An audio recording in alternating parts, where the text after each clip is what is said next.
Welcome to Uncommon Minds, where we sit down with truly amazing innovators and unique practitioners across common fields who think outside the box and carve their own paths to success. I'm your host, Shelly Henriquez-Neal.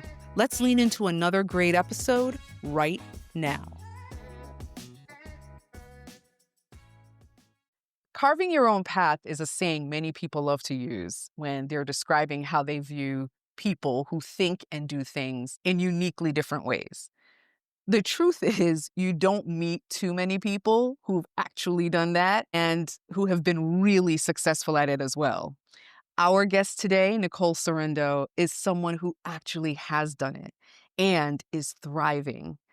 Nichole has combined two seemingly different passions into one brilliant, vibrant, and successful career. She brings together two worlds that you don't often hear in the same conversation. She is a managing director of Equity, Diversity, and Inclusion Strategy, and she is an extremely talented creative entrepreneur. As an EDI strategist, Nichole helps organizations to build spaces where everyone feels like they belong. But when she's not doing that, you'll find her with a glue gun, maybe a needle and thread, a hammer, or a paintbrush, creating or literally building something by hand. We are going to talk with Nichole today about the common thread. You hear that? You get that pun? Not intended, but kind of cool, right? That creativity and inclusion share. And we're going to connect it all around how pursuing more than one passion can create the lifestyle and career you truly want. Nichole, it is so good to have you here. Thank you so much for joining us on Uncommon Minds. That was crazy. Can you just follow me around all day? I was about to say, I could be your hype person wherever you go, right? Welcome. It's good to see you. It's good to see you. And it's great to have you. How have you been? I've been well. Of course, all because things considered. you're always thriving. I'm really excited to have you because I know you've been traveling recently. We'll probably even get to a point later in the podcast about what you did recently. But we want to start the same way I start with each guest, which is where we talk about their story. So share a bit about how you came to EDI work and whether there was a moment or an experience that made you realize that this was something that you really wanted to do. Oof. Well, let's see. Going all the way back. Take us back. So my parents are Caribbean immigrants, and they came to the United States in the, I'm going to say, late 60s. And then fast forward a couple decades, I was born, but I was born into a household that was very strict Caribbean parents. I couldn't have a boyfriend. Mm-hmm. I couldn't go trick-or-treating. They were really worried about me getting caught up in the wrong groups of people, and they really valued higher education and education in general. So they were really my entry point into inequities, right? We grew up hearing all the time how different we are from other people. And I should go back a second and describe the environment that I grew up in. Yeah. I'm from a suburb of Los Angeles County, and I grew up in a very diverse community. So my friends were African, Asian, Mexican, Middle Eastern, and we had very few white people around. And so my parents made it clear, like, we are different from the people that you were going to encounter in your adulthood. Yeah. And so it was a lot of reminding us about that and reminding us we have to speak proper English. We have to do this. We have to do that in a way to protect us from the world that we were going to enter that we didn't really experience overtly growing up because we were in a very diverse community. And so there were situations where I was a kid and something would be happening that was awkward, but I didn't really understand it. And my mom would give us the nonverbal cue that it's because of our skin color, and that is where the back of your hand, and I was like, oh, okay. So they would constantly remind us, like, you're going to be treated this way because of the color of your skin. You're going to be just treated this way because you're a girl. You're going to be treated all kinds of ways. But they never really described why that is Mhm. or where it came from. It was just like, you just need to know that this is the way you're going to be treated. Mhm. And that would play out throughout several instances, mostly when I got into high school. The one story I remember is my friend and she's Indian, and then there's me, and we both were in the same classes. We were both really good friends. We both had the same guidance counselor in high school. Mhm. And we were all in AP classes and honors classes. And Yeah. I was getting my A's and my B's because that's what you had to That's what you had to do. do. That's what we had to That was the do. standard. That Nothing was came after. the standard. It was like, you're going to get A's and B's and you're going to be an engineer, a doctor, or a lawyer. Yep.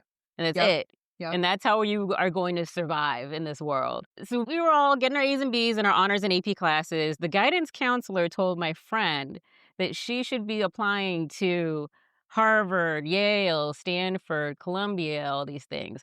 I told the guidance counselor that I wanted to go to UCLA. And she said, well, you need to be more realistic. You need to apply to Cal State Fullerton, to UC Riverside, to schools that you can get into, even though we were in the same classes and had the same grades. Wow. So at the end of the day, we both got into UCLA and went there. Okay. so Okay. so when she told me that, I didn't really understand why. Mhm. My mom was like, "It's because you're black." Like, that's why she was treating you that way. Mhm. And then I was like, "Well, I'm gonna listen to what she has to say, and I'm going to do what I wanna do." I Mhm. still applied, Mhm. and I got in. Yeah. And Yeah. I think about that as, like, if I hadn't been privileged enough to have the family support that I had pushing me in that direction, I Mhm. might have just believed her and I might have just gone to, not to say that there's anything wrong with those schools, Right. but I might have gone to a different school and that would have changed the entire trajectory of my life. I love the story because you were so young. Mhm. And so often we hear stories of the opposite happening, right? Where someone at a very, very influential age, where you can have the opportunity to shape and make great, or shape and have people undermine themselves and think less of themselves. You were like, no, I'm going to go here. Mhm. This Yeah. is what I know I want to do. I know I can do that. I'm going to go. Instead of, because a guidance counselor is a very influential role in a teenager's life. So I really love the story, and I love that you did go that path. It'd be interesting to see what her face looked like after. I know. She's like, "Whoops." Right, Well, exactly. I was lucky. I was fortunate and I was privileged. Mhm, We grew up in a middle class community. My dad, he got an engineering degree. There are mhm. only a handful of people in my entire family who went to college, and my dad happened to be one of them, and my aunt happened to be one of them. So I grew up in a very different environment where they were like pushing, you're going to college, you're going to be great things, Yeah. you can do a lot, where there may be other messages. I didn't get the message that your role is to get married Yes. and be a mother, And be and there's yeah, nothing wrong with that, right. but they wanted to push me into a different direction. I mean, it does help that my brother, who's way older than me, he started having kids young. Yeah. So when people would ask my mom when I was like in middle school or whatever, like, don't you want to see Nichole have kids? My mom would be like, I have enough grandchildren. She can do whatever she wants, which is like Exactly. different from a lot of my other peers, what they were hearing. Yes. So I kind of went into like, you can't tell me what to do. I'm just going to do what I want to Yes. do. Although, was it really what I wanted to do? Yeah. Because they wanted me to go to college, so I did go to college. Right, But right. But you had people modeling the I way. had I mean, people you talk modeling the about your way. father I and had your people aunt. Yeah, modeling the way for which sure. is good. Yeah. And when I did get into UCLA, my aunt sat me down because she went to Columbia and she was like, here's what's going to happen. You're not used to this environment. You're used to a very different group of people, like more diverse. Everybody's, middle to low class and we're all like working through life together. UCLA is a place with a lot of rich white kids. I didn't know that when I got in. I just wanted to go to UCLA. Yeah. And they're going to give you the impression that they don't study. They go out and party and they just are naturally smart. And Right. so that you could do that too. You can go out and party and not study and Mhm. you'll get A's. But what they're not going to tell you is how much money their parents paid for their tutors, how much money their parents give to the university, how much work they've been doing behind the scenes, and they want to present as if they don't do those things. Yeah. You don't have that privilege, Right. so you need to stay in the library, and I didn't stay in the library the first 2 years, and that was a struggle. It was a completely different environment where I did not know how to be for the first couple of years. Yeah. Sophomore year of college is like that. It's You know, you really tough. do it. You're exploring. It's a completely different world, You're trying to fit universe in. than what you're used to at home. And it's your first time away from home. So Mhm. there's that freedom and the newness of all of that. So you got to explore. Mhm. And I wonder too, understanding now, I get it. Okay, that explains why equity was a call for you, once you got to the point where you knew what you wanted to do as part of your career.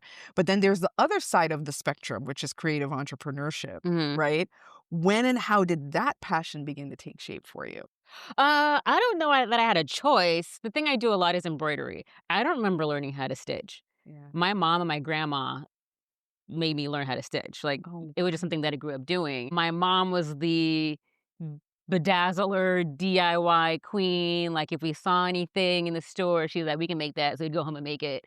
All the sweatshirt. I mean, this was like the early '90s. So like all the Yeah. sweatshirts had like that flower with like beads Okay. all over it Yes. and like rhinestones everywhere. Yes. And she just really encouraged our creative juices Mm-hmm. and everything. We were just working with markers and crayons and paints and building stuff and doing all kinds of fun things. So while my dad was more like the higher education engineering brain, my mom was like the creative expression. That's that Let's go have balance. fun and explore brain. And Yes. Yes. the story that I love to tell is when my parents would take us to Toys R Us. Toys R Us was like an unofficial babysitter where you take your kids when you need a break and you let them run around for like half an hour. Maybe you Yes. get them a little toy at the end because they've been running around looking for Right. toys the whole time. Right. And then you leave. Yes. And then you probably go to like McDonald's and get a Happy Meal. Like Yes. that was like the quintessential Saturday Day out. a Yeah. day out. Yeah. And there was this Barbie doll house that I wanted so bad. It was like Uh-huh. $100, and I would ask my mom for it every time. Uh-huh. And she was like, "No, I'm not gonna buy you that. Like, that's so expensive for this dollhouse." Yeah. And I kept asking, "No, no, no, no, no." And finally, I was like, "Okay, look, what if I build my own Barbie doll house? Will you support that effort?" And she was like, "Cool, I can get down with that.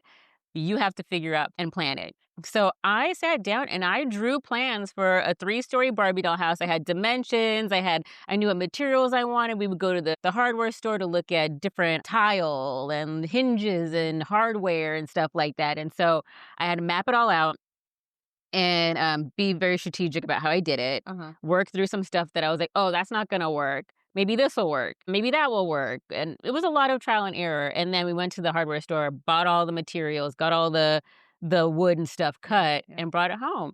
And I built it. And during that process, I realized, oh, that's not how you build something like this. It doesn't work that way because now the door is stuck. So I had to figure out how to do it or reconfigure my whole plan and try again. And at the end, which I don't even know how long it took.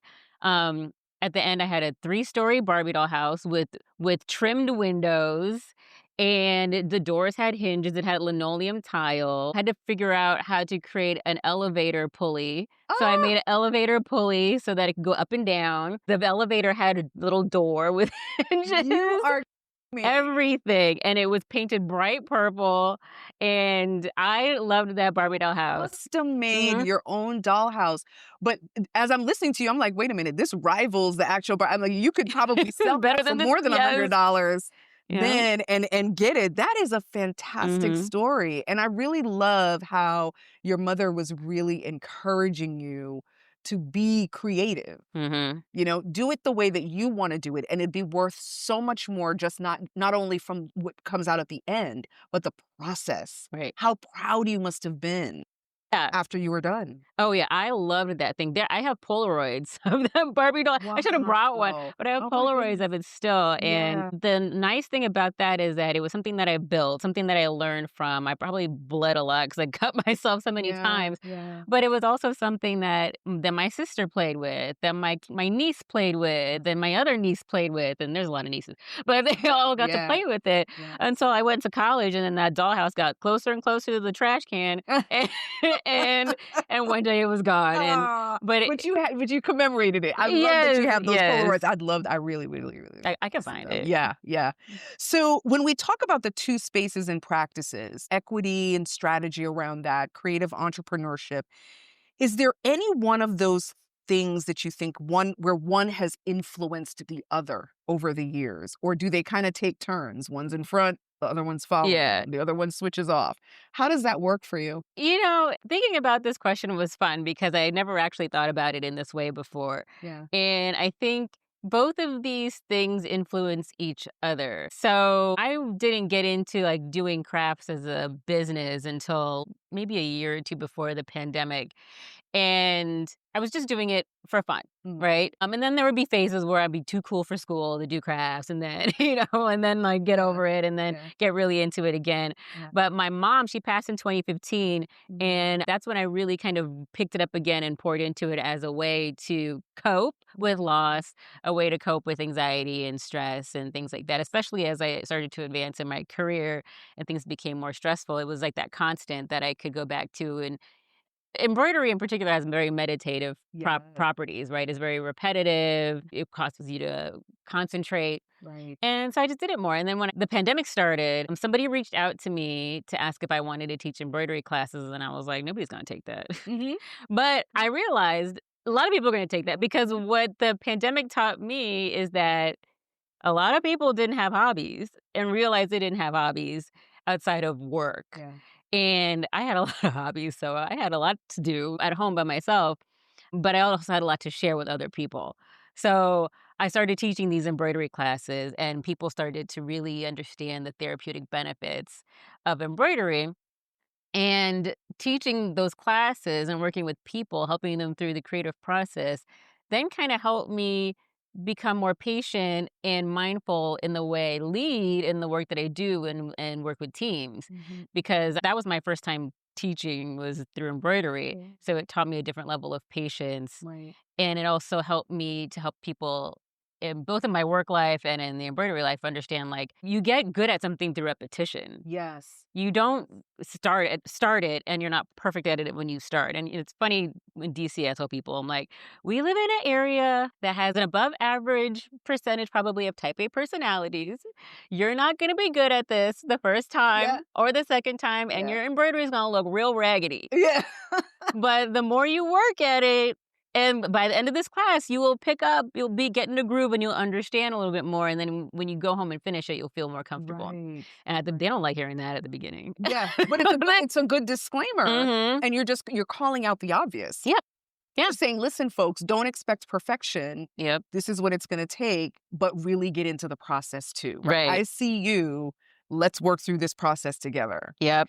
Yeah. And th So I was gonna say, I love that you talked about how it informed the way that you approached your career in equity and strategy. I want to talk about equity a little bit because this is really a gray area for so many people. It's a hot button topic for so many people, but we won't get into the hot button part. When you talk about equity, how do you personally define that?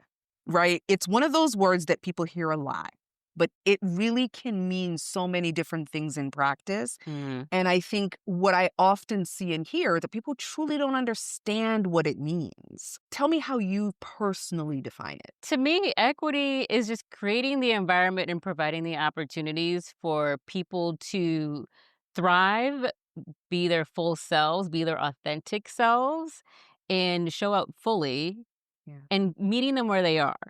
Equity doesn't mean, okay, we're going to give everybody the same thing to give everybody the same advantage because that doesn't work. Yeah. It doesn't work.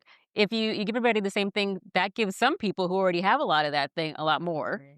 And then it leaves other people that wasn't enough still at a disadvantage. Mhm. So to me, it's giving people different ways to engage and to be their best selves and come to either work, come into a profession, come into a space where they can feel comfortable. Mhm. They don't have fear of rejection, fear of being judged, Right. fear of being themselves and leaving with a negative experience. Yeah. So That's how I define Yeah. equity. It's really about creating that feeling of belonging for Mhm. everyone, and in order to do that, giving everyone the same opportunities. Mhm. What they Yep. do with the opportunities up to them, but also making them aware that they have Yep. the opportunities. 'Cause that Yep. would oftentimes what happens is people just don't know that they Yep. have the opportunity or the Yep. same opportunities. Yep. Or, Yeah. like you see different professional associations and Mhm. you see a lot of people thinking like this profession isn't for me because it was never presented to me. Yeah. The structure and the culture isn't there to really allow me to be myself. Yeah. So I can't be in that space. Yeah. And I think we miss out on a lot of creativity, a lot of different ways of thinking, a lot of different perspectives when we are creating environments that aren't allowing people to be part of it. Yes, yes. I love that definition, and I am so glad that there are people like you to, open the doors and show people the way that ordinarily they probably wouldn't know was there. Mhm. So I'm truly thankful for you, and thank you for sharing that. Share with us a story or an initiative or a project that you worked on, if you can think of one that really made you proud, where you felt that equity wasn't just a policy, Mhm. but it was something that people could actually feel and Mm. connect to. It was in the action or in the execution of the initiative or Mhm. that project. Okay, I have a couple. Yeah. I'll go with the most recent one first, Yes. which is a women's leadership conference that we led and executed. That you had it was in, Atlanta, I Atlanta, think. yeah, Was it it? was in Yeah. Atlanta. Conferences in general are made for men. Mhm, And they are made for a specific type of executive or person mhm, who has specific needs. They're not built for the unique needs of women and women leaders. And so this was a place where we had an opportunity to be creative, and that's where I brought in some of my creative thinking, and a chance that we were able to help these women who are in a male dominated field feel like they are taken care of. And we mhm, heard that throughout the conference. People came up to me and they're like, oh my gosh, we really feel like you're taking care of us here, which we don't feel in other places. And that's mhm, because we were intentional, we were thoughtful, and we were creative in the way we planned it. For example, one of the activities that we brought in mhm. was a very interactive hands-on hackathon with pipe cleaners and glue Yeah. and markers and construction paper, where you don't really see that happening at a leadership No. conference. Yeah, Like, yeah, you don't see yeah. that happening, but it's something that we wanted to bring in to break people out of that conference mindset and say, "Hey, we know the people in this room are creative Mhm. and they think with more feeling. Yeah. And so we want to give you that opportunity to flex that. And then it's an opportunity to connect with each other in a different way." Yes. And that was a risk because it was one idea that I had because I experienced this kind of type of event before. And I was like, let's bring this to this group of leaders Right. and give them something new, something unexpected. And it was a gamble. I got a little bit of pushback, like, I don't know, this is a good use of money. And I'm like, please have them this work. Yeah. Yeah. And we did it.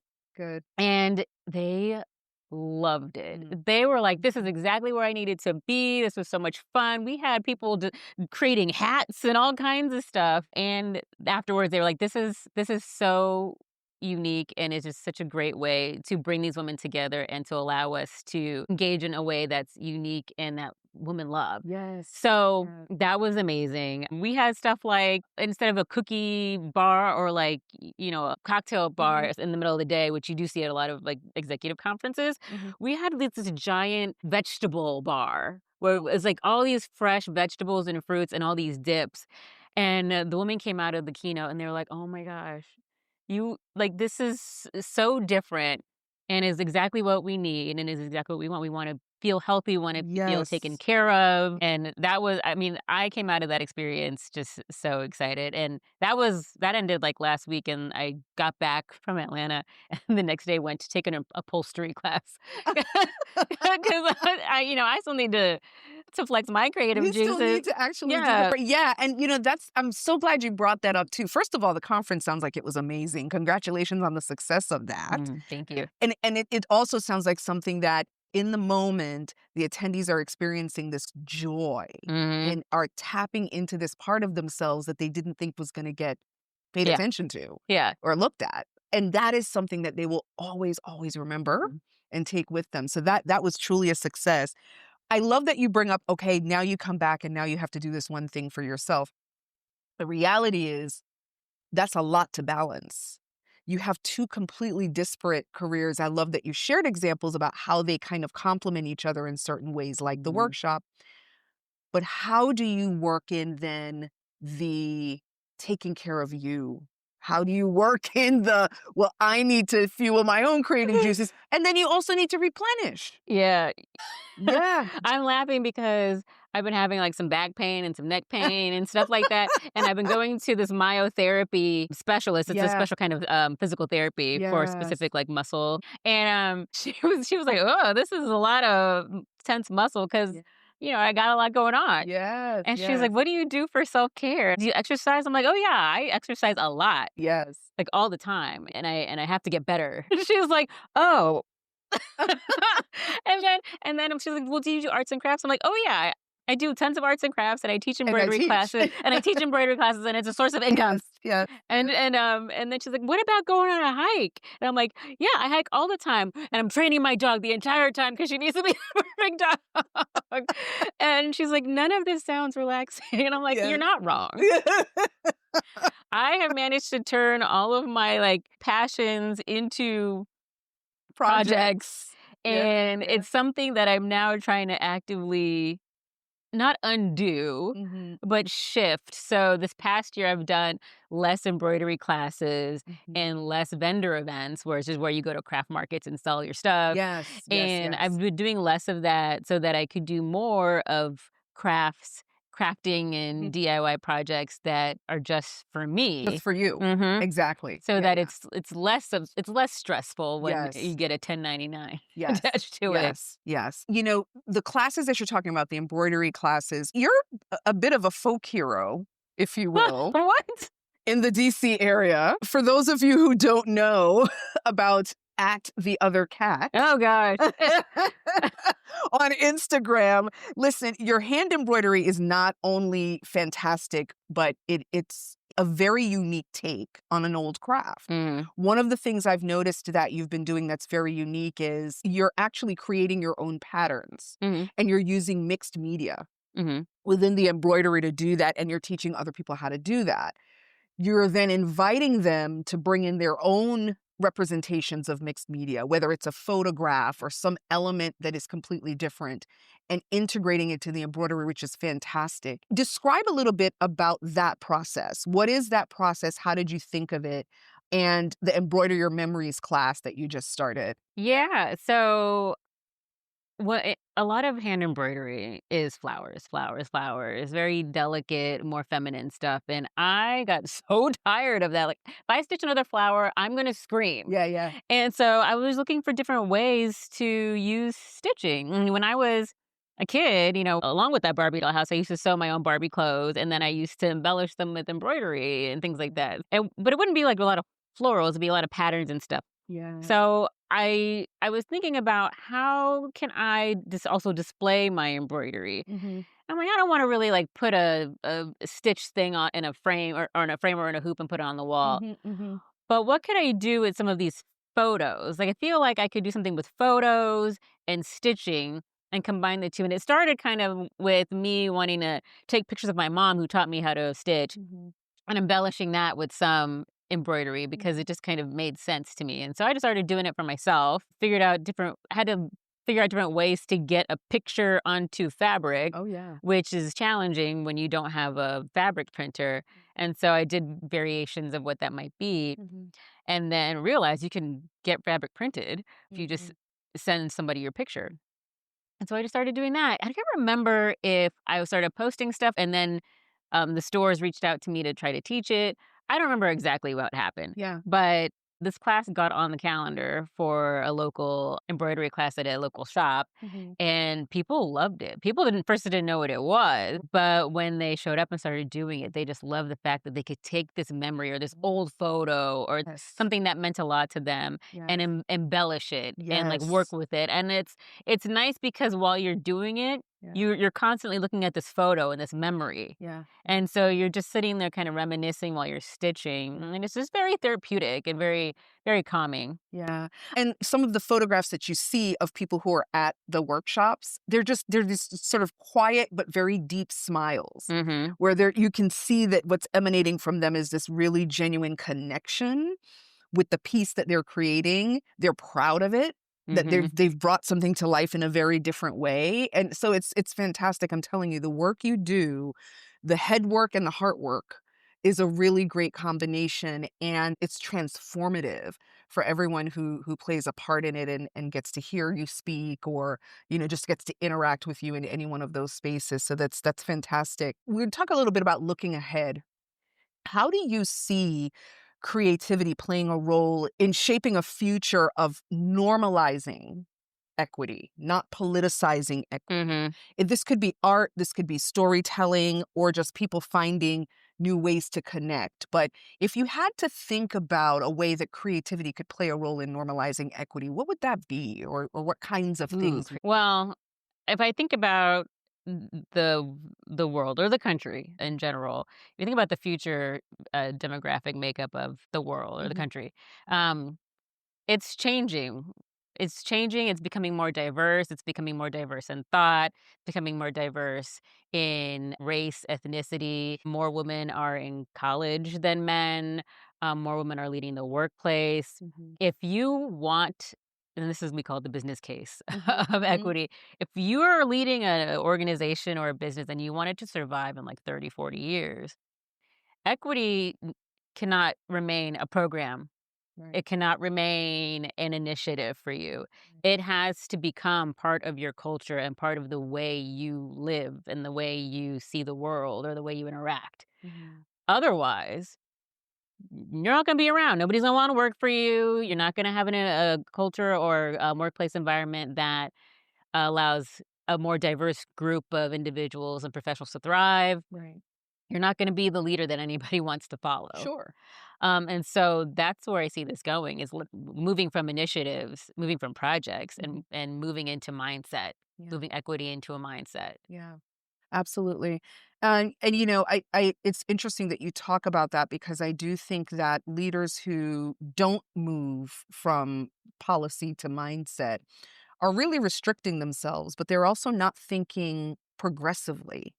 They're not thinking about growth, Mhm, really and truly. They're thinking about success in the moment and what to do with maybe the demographic that they currently have or maybe the style that they're comfortable with. mhm. And so I think you make a good point. If you want the business to be around for decades and decades to come, you do yourself a disservice if you're not thinking about it in that way. If you want to speak to a listener who wants to make a difference, but they don't know where to start, I mean, what's one simple thing that they can do to create more equity in their everyday life?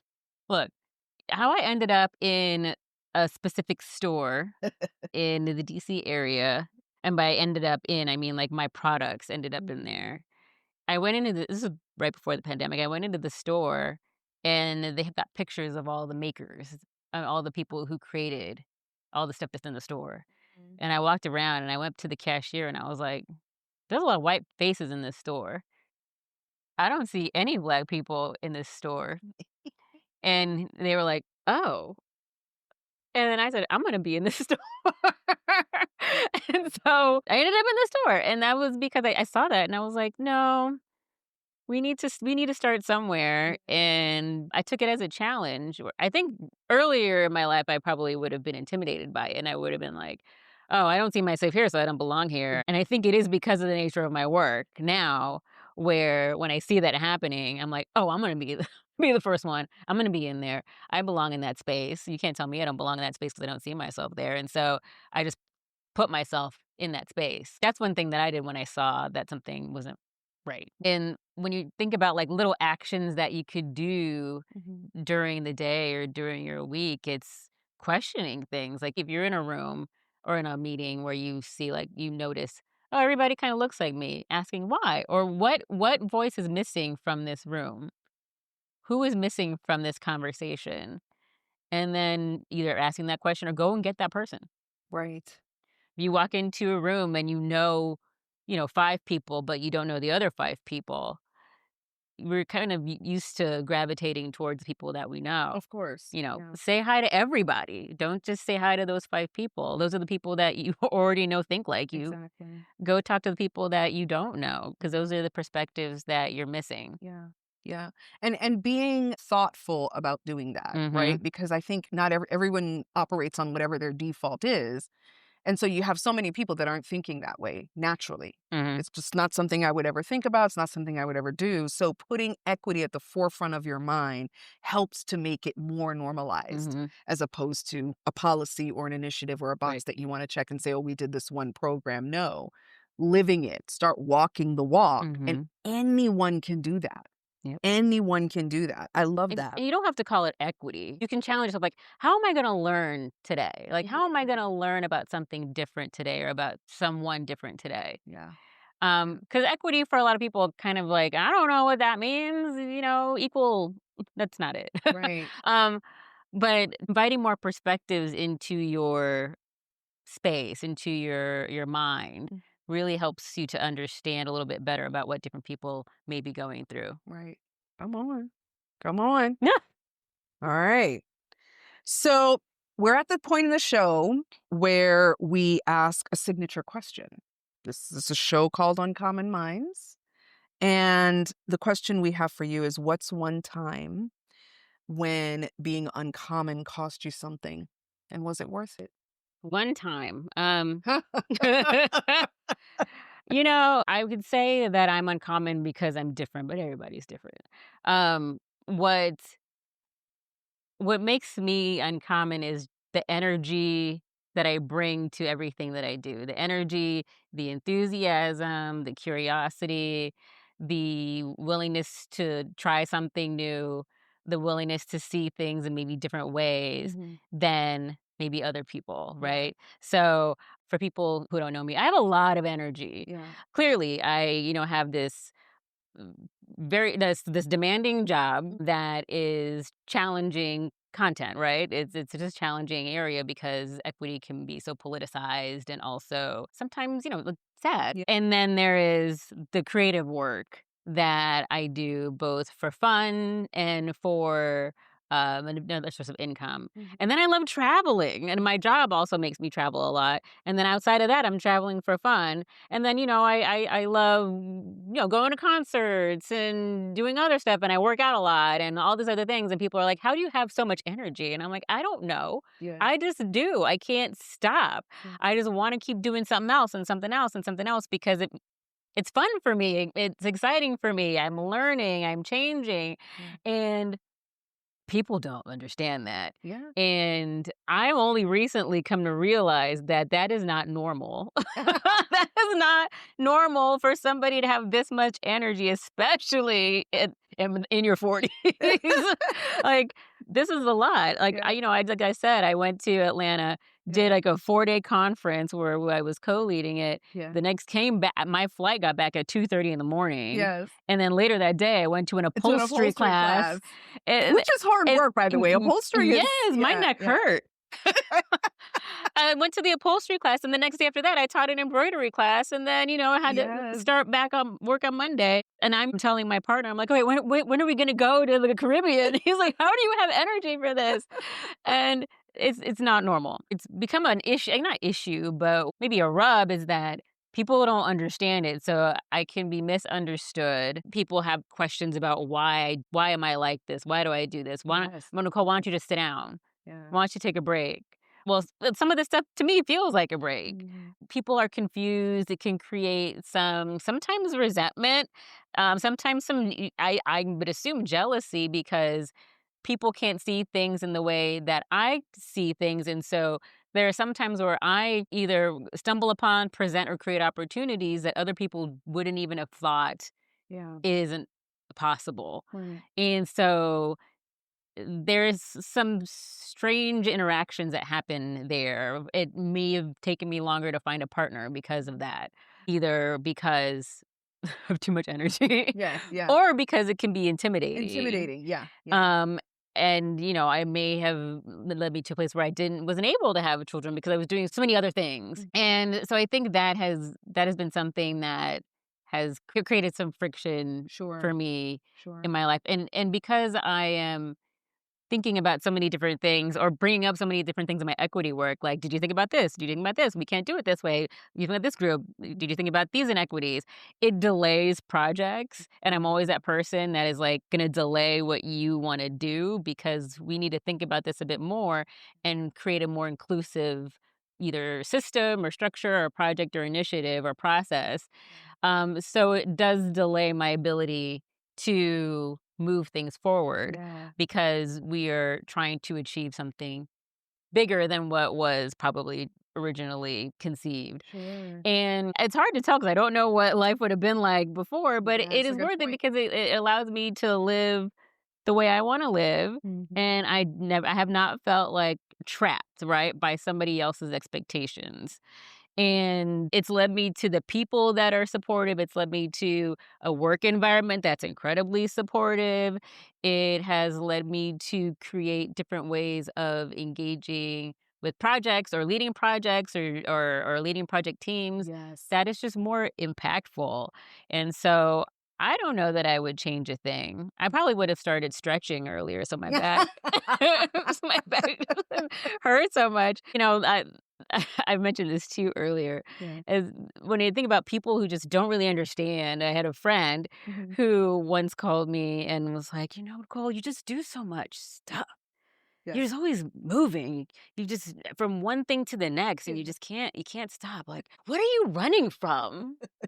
And I'm like, "What are you what are you running from?" Like, I'm fine. I'm not running from anything, and I think there's this perception that Yeah. I'm trying to fill a void. I'm trying to fill a void or run from something, Sure, but sure. I'm not. I just got a lot of energy. Yeah. And And I really see it as you giving. Every space that you're in, people feel as though you have given them this gift of tapping into their joy, finding their joy, reconnecting with their joy. And I have to say that that's been the thrill of getting to know you as a person. It's by far something that I would attribute to you at any space you're in at any point in time. And I think that's certainly not running from anything. I think you found exactly what it was you're meant to do on this earth in this time, and you're doing it so brilliantly. And I've loved having you here, sharing your vision, sharing that light and your wisdom with us today. Thank you so much. thank you for This has having been me. This is awesome. fun. Yes, yes, yes. This is awesome. So, if listeners want to connect with you or follow your work, where should they go? So I'm on Instagram at the_other_cat. It makes no sense. My name is not Cat. I named it after my other cat. There were two. That's just not. It ain't that deep. I But love it. at the I other love it. cat, and that's pretty much the only place I am because I don't know how to work TikTok. I love it. I know. Listen, but let me tell you that Instagram feed for you all that are listening is phenomenal because it's part instructional. It's also very funny. It's hilarious. Nichole has a knack for just capturing her everyday life in a way that is very unusual. So I invite you all to take a look and also sign up for some of her classes and check out where she is selling her crafts because they're beautiful. I know that we took advantage of that too. Obviously, we still have the keepsake boutonnieres from our Yes. wedding Oh that my you gosh. made. Yes. Yes, Throwback. which were so awesome. Thank you so much for that. And thanks for being here. Thanks for Loved having having you. me. Yes, yes. Thanks for tuning in to Uncommon Minds, where we celebrate the thinkers, makers, and dreamers who see the world differently. If you enjoyed this episode, make sure to follow us on Instagram at Uncommon Minds Pod and subscribe on YouTube at Uncommon Minds, the podcast. Share it with your friends who need a little inspiration and definitely join us for the next episode. Until next time, stay curious, stay creative, and keep thinking uncommon. Thanks to our crew for another amazing episode. Our managing producer was Cheryl Tuesday. This episode was written by me, Shelly Henriquez Neal. Our video and sound crew were Raina Wren and Little Ladybug Films.